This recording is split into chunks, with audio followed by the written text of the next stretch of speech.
il existe un bâtiment. Dans ce bâtiment, il y a un sous-sol, auquel ne mène qu'un seul ascenseur.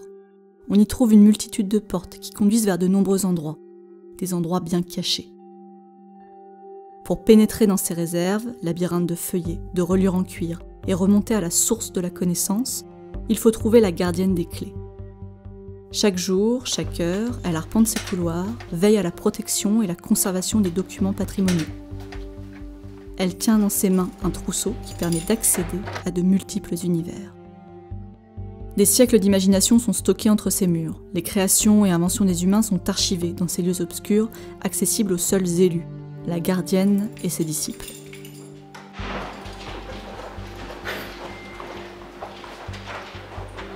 À la surface, Isabelle et Adama travaillent consciencieusement à la conservation des œuvres écrites, gravées, peintes. Elles estampillent, comme on marque au fer, le papier d'un cercle d'encre qui scellera le destin du document à la bibliothèque de Grenoble. À d'autres moments, elles nettoient des plaques de verre, supports antiques des premières photographies. Elles assurent toutes les tâches apparemment insignifiantes, mais essentielles à la sauvegarde. Pagination, catalogage, mise en carton.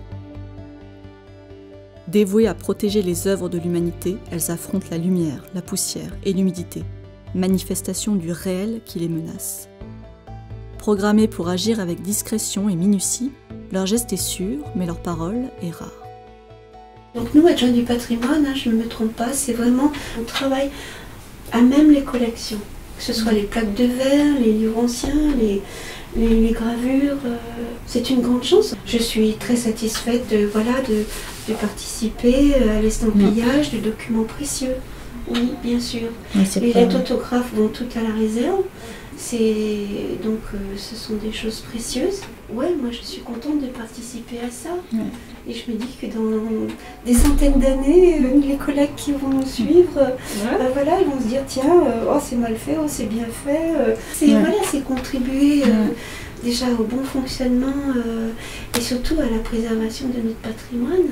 C'est notre patrimoine écrit, c'est votre patrimoine à vous, c'est le patrimoine de chacun, quoi. Pour moi qui suis d'une autre origine, vraiment je me dis j'ai beaucoup de chance de faire ce métier. Comme je suis du Sénégal, je suis arrivée ici, chaque jour j'apprends sur l'histoire de la France.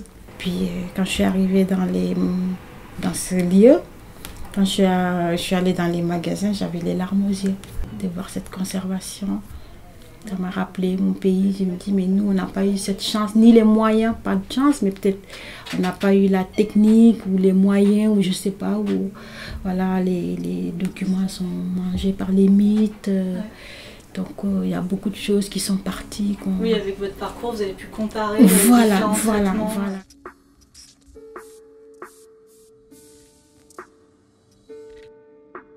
Ça, c'est le monde que vous connaissez, le monde tel qu'il est au début du XXIe siècle. Noyé dans la matrice du présent, peu d'humains réalisent que cet univers n'est pas le seul possible. La mission que remplissent la gardienne et ses disciples est de sécuriser l'accès aux autres univers, nous permettre d'ouvrir les portes de l'imaginaire. Les seuls qui subsistent pour quitter le désert du réel. Elle est chouette. Ah, elle est très chouette. En plus avec ses petites joues bien roses. Elle est jolie, hein? Ouais, c'est belle. C'est là avoir les joues rouges, c'est bien.